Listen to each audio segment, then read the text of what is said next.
You are comfortably zoned with the Zigzag Man in Alameda, California.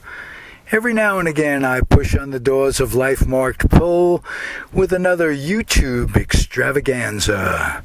So sit back and enjoy.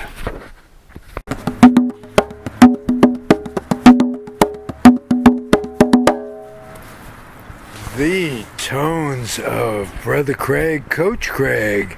What do you say, my man? We're here chilling at Comfortably Zone Radio, Studio 420. What's going on, man? It's kind of cold here, about 420. It's cool. It's about 420, Pretty and cool.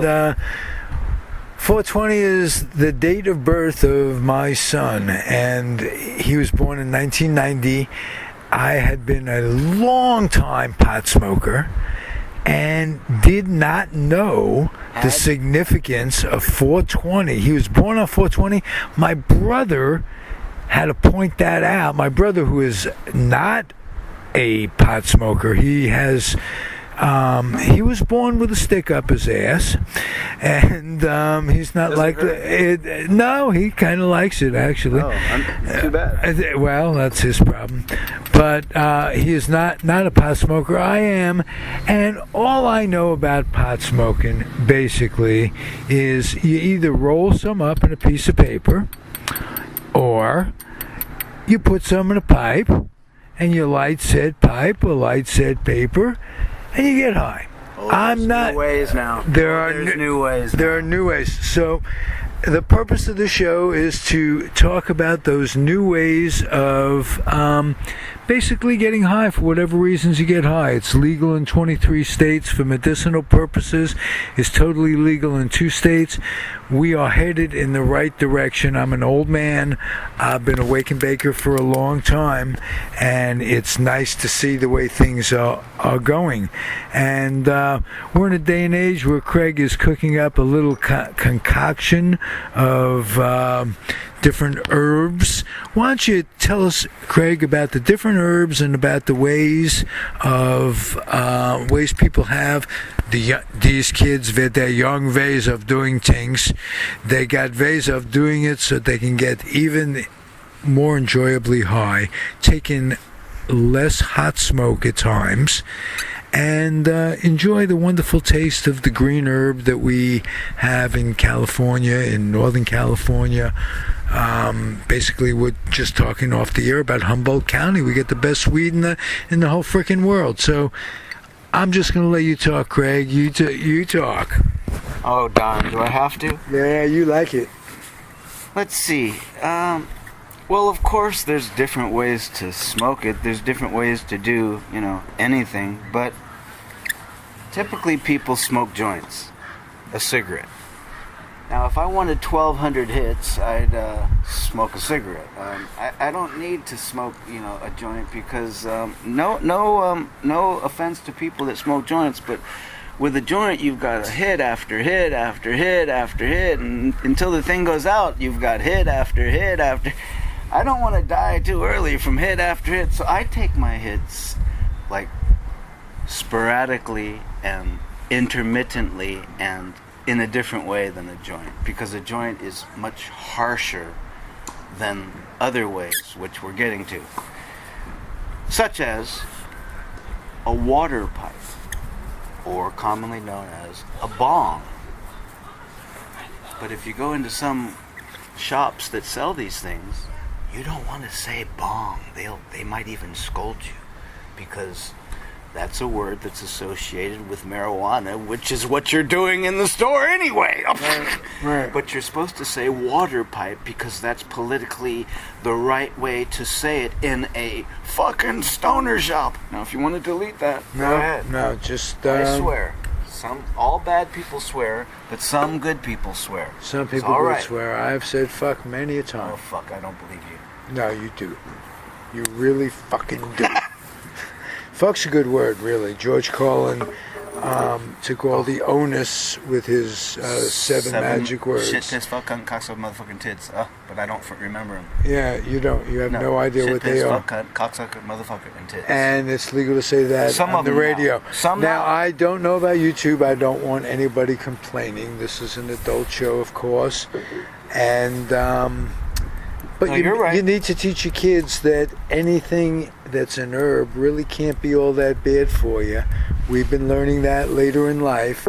Nixon did studies in the 70s, and he covered it up because as a government, they want people working. They want people conscious. They don't want them looking inside themselves for answers. They don't want them thinking to themselves, you know what? I work from January to April, and the money that I make in those months goes for taxes, which ordinarily would be super. You make money, you should share it, you should contribute to the world that we live in, but that money is going for wars. It always has, and it always will. And the money that should be taxed to feed inner city programs just isn't. And if too many people are introspective, like what's been happening lately with this boom in marijuana legalization, you're going to find a change in the world. Because if you're high, you don't really want to go off and kill somebody in bumfuck Egypt or wherever just because they spell their name differently and they have some stuff that we want to go in and take imperialistically. Some goods, some oil perhaps, some religion that we want to conquer in our own little way. We always do it. And this is why marijuana has been denied for many, many years. And the only reason it's being made legal at this point is to enrich economies.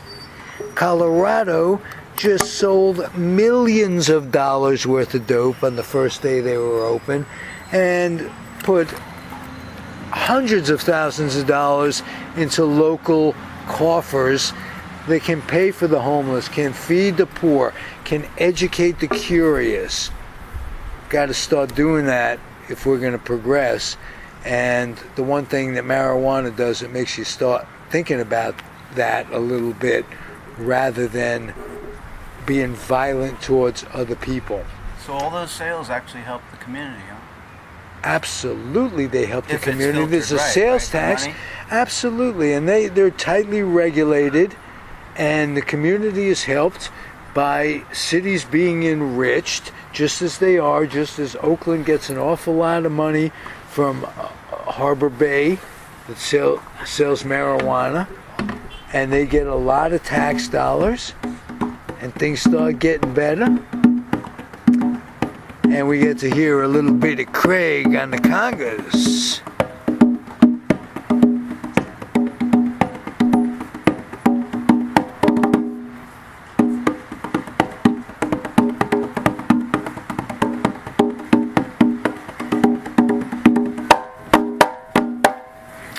All right, Craig. So let's talk about your coaching. You coaching and teaching. You teach congas and you teach tennis, and you got a phone number. You're here in Alameda. You're the best communicator I know on either subject, and you can be reached in Alameda at 510-213-9479. Say it one more time for the folk. 510-213-9479.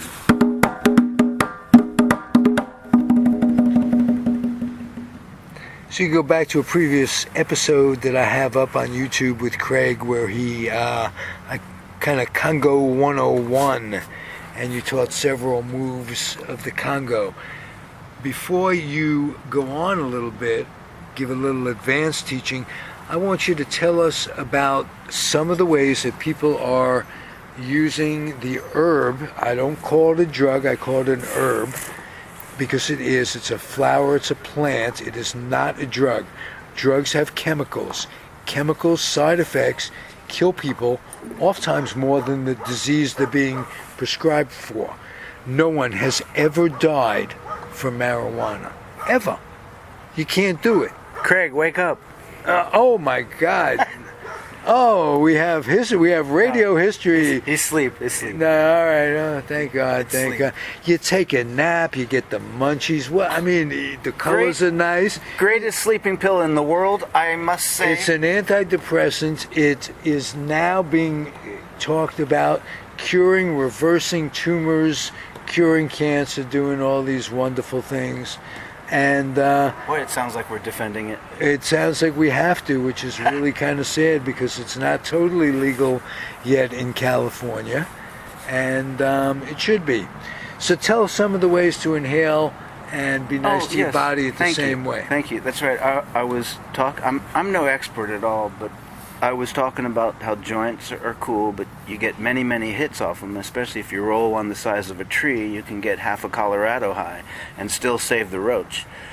It's no joke. So, That's for sure. oh yeah, you can roll a big old joint like a spliff, brother. If you can Yes. spell spliff after you smoke it, you're doing good. All right. Gosh, that's a stupid profession. That hurt. I got Yeah, I bet arthritis. it did. Man, Ouch. man, that hurts. Gosh, I shouldn't have hit that.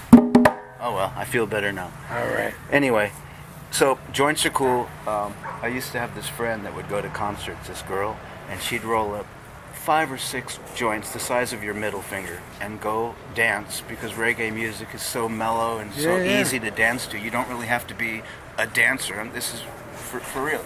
You It's just move around with your body. However, and Yeah. smoke spliffs. So she'd go up and she wouldn't pass them. Pass them around. She was like Humphrey Bogart. She'd always sit in the middle of 3 people. That way you get, each person passes it to you. It's no joke. So, no joke. No joke. So, But you're good with those no jokes, aren't Well, I you? don't want to say the opposite. No. No. It's a joke. No, it's not, man. I'm really telling the truth. I know. It's no. Anyway, she'd go up and blaze, and just sit there and dance and smoke her little joints. Anyway, I was speaking about a bong. Talk into it. I was speaking of microphone. a bong, which, when the smoke passes through the water, and then you get that bong effect, the water pipe effect, where right as it goes through the hole of the bowl, you hit it a little harder, inhale a little harder, and that causes a more intense effect than if you'd have just kept, sucking. Okay. Tell us about the vaporizing. Yeah, thing. that's a That- new that's thing the nowadays. that's new, and That's it's the new new to thing. me. And It's a takeoff on the e-cigarette, which the blue cigarette, the commercials where people that smoke cigarettes, now they can smoke something that is electronic. The fumes are not nicotine-ish or any tar. They say that it's, odorless. does it So you- taste like a cigarette? Well, it's more just them going through the motions of puffing on it and Oh. having some steam, smoke, whatever you want to call it, come out of their mouth. It's kind of like a cigarette, but I heard that, no, it's not the same as... That reminds me of something. Well, it's not a cigarette, but you're puffing on a mechanical thing, and you could look at yourself and go, "Look at me! I am puffing on this stupid thing. Why don't I just quit?" Exactly. I smoke my baby finger, but Right. it gets hot. No. Right. Ah. Yes. Yeah, and you feel silly after a while. You smoke that finger right off. It's like my great-great-grandmother was Jenny Kregachinsky. She was the first dietitian in Minsk, and she had a little business set up, 1 ruble. She'd give you some dietetic advice. Sometimes it works. Sometimes it doesn't work. Just like today, it's Jenny Craig, right? Sometimes it works. Now it's many, many rubles. But this was rudimentary in the old days. So they'd ask my grandmother, says, "Please, look, help me. I need it." And my grandmother would say, "Don't eat so much. Look at this size of you. That'll be 1 ruble." Sounds just like her. It sounded just like my grandmother, right? And she took the ruble, and sometimes that advice, they wouldn't eat so much. They looked at the size of themselves, and they lost all the weight. They said, "Fuck it, Where I did don't it have." go? Where did it go? And my grandmother was a hero. She got to be, and it came out great-great-great-grandmother. And it was the other side of the family, and the Kregachinskys became Jenny Craig. Married the Zigzag Man, as a That's matter of interesting. fact. He would get the people high, they'd get the munchies, they'd eat, they'd get fat, they go to my grandmother for the dietetic stuff.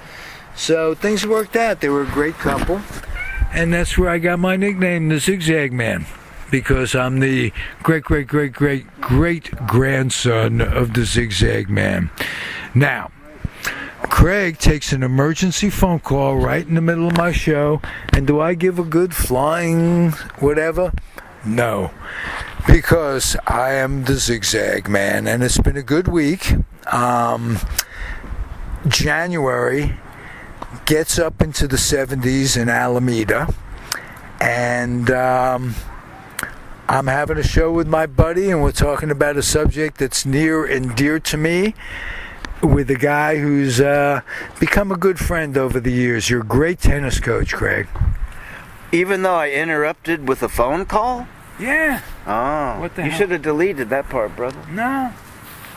It's all good? Just rapping, it's all good. So, yeah, I tell people their backhand sucks and they pay me for it. But, Yeah, and they know it. Yeah. Because they can never hit a ball back on their backhand. Mine's not even that good. Well, who's as good as But their I'm the forehands? coach. I'm the coach. Oh, Hey, no. you've coached Oh, it. no, you're wrong there.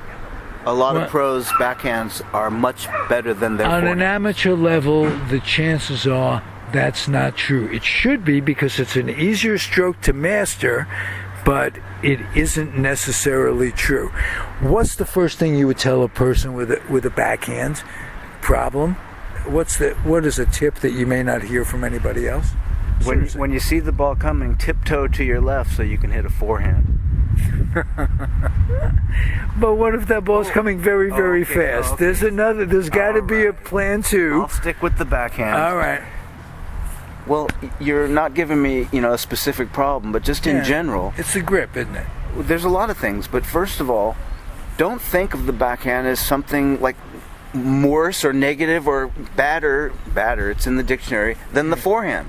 Even if you don't like the backhand, or if your forehand is better, or you were hit in the head by a ball that somebody hit a backhand, don't think of those things when you hit a backhand. Be open-minded.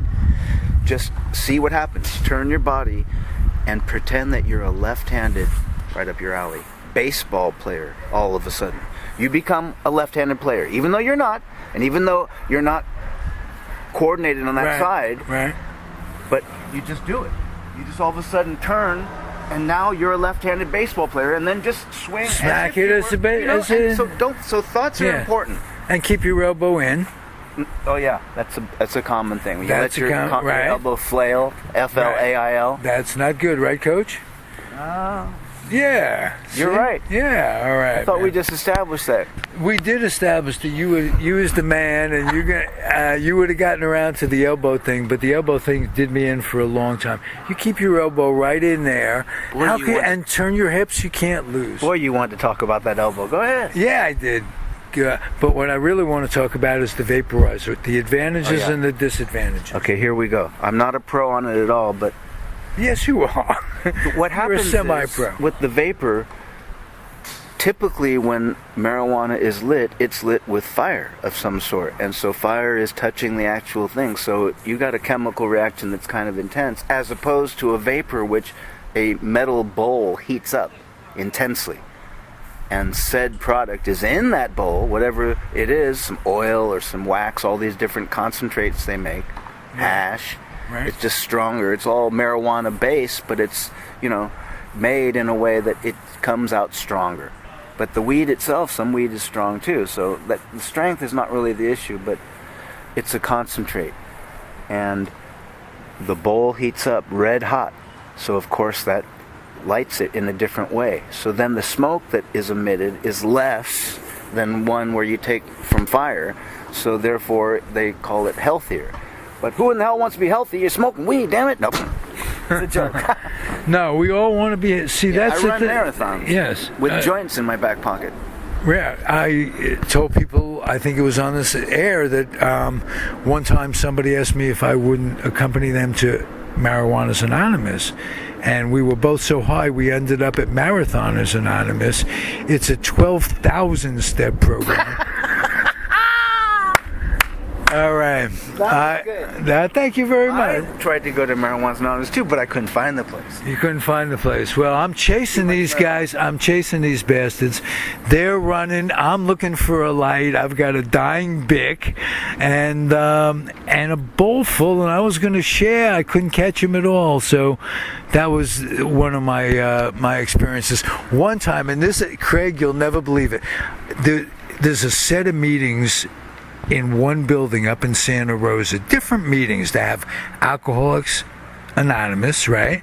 And they have Marijuana's Anonymous, and they have Overeaters Obvious. So they're all meeting in the same different rooms, and they share a break room, right?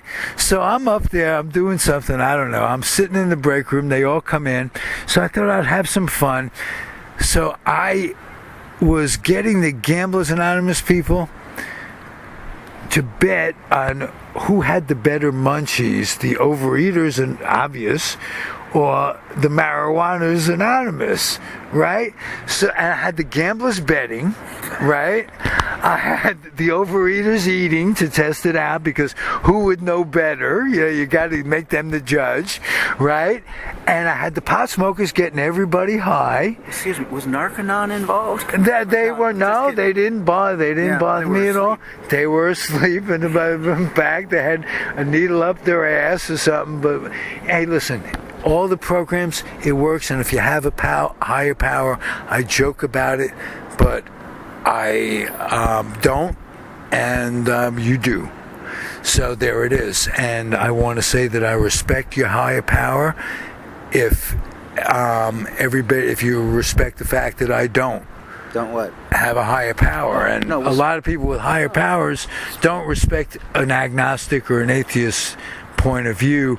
There's a lot of abuse that goes on in a Christian world where 73%, Christian countries, 73% believe that there are angels and that there is an afterlife and that Santa exists and that Jesus was white. He goes to Overeaters Anonymous. That's well, Santa's. He goes to Overeaters Obvious. But for real, let's keep it on Earth. I mean, divine or not, everybody's divine. And speaking of higher powers, let's talk about marriage, because there's 3 rings of matrimony. Okay, and this is important. All right. The engagement ring, right? Where you're engaged, right? You're engaged for this sacred act, right? The engagement ring. That's the first one. And then the wedding ring that people take vows for and then get divorced. Think about it. It's all right. Yeah. I'd rather be with somebody than go through hell too. But so there's the engagement ring. There's the wedding ring. Did I leave something? And the suffering. The suffering. All right, Craig. So you explained vapors. We talked a little bit about backhands. You are a terrific coach and a terrific player. You also teach juggling, but you're not a professional juggler per se. Not at all. Not at all. But you can teach people to juggle, and that helps your dexterity and your athletic ability when playing tennis. Yes. And you have a wonderful way of communicating, and I'm glad you're here. Thanks for coming. I want you to play us some good conga music on the way out, and I'm going to put a great slideshow together. It's a pleasure having you comfortably zoned from Alameda, California. Before the music, because people may not listen after the music stops, I want to remind people to keep their dreams wet and their humor dry. Keep your kids off the laps of clerics that wear dresses. It's always a good idea. No, seriously. And keep your kid away from recruiting stations, military recruiting stations. You got wars going on, rich people using poor people's kids as fodder, and they come back, they can't take care of them, they don't have the wherewithal at the veterans hospitals. Either that or they're just inept, like with everything else. The government, it's just the way it is. They don't have time for it. All the money's tied up in imperialistic wars that kill people and maim them for life, and you come back different, you come back fucked up. So if you have any idea about taking your kid and making him a military fodder, go to veteransforpeace.com. You could find them on Facebook. If you can't get .com, if you're only on Facebook, as people are today, like my dear old self, they're on Facebook too. You could find them, and they'll find ways of communicating to your child to stay at home until they are attacking second base at Shea Stadium, and it's no longer Shea Stadium. You understand? Because they don't want to attack us. They just want to be left alone from us. We killed Uncle Tanous. They don't like us. You understand? All right. Take us out of here. We had a good segment. Glad you're here, man. Right on.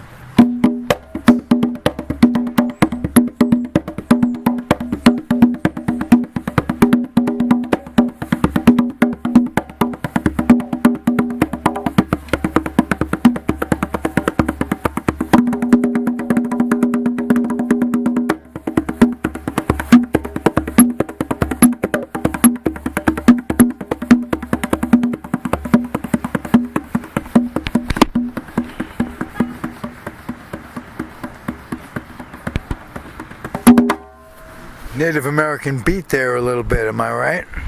No, just ad-lib American.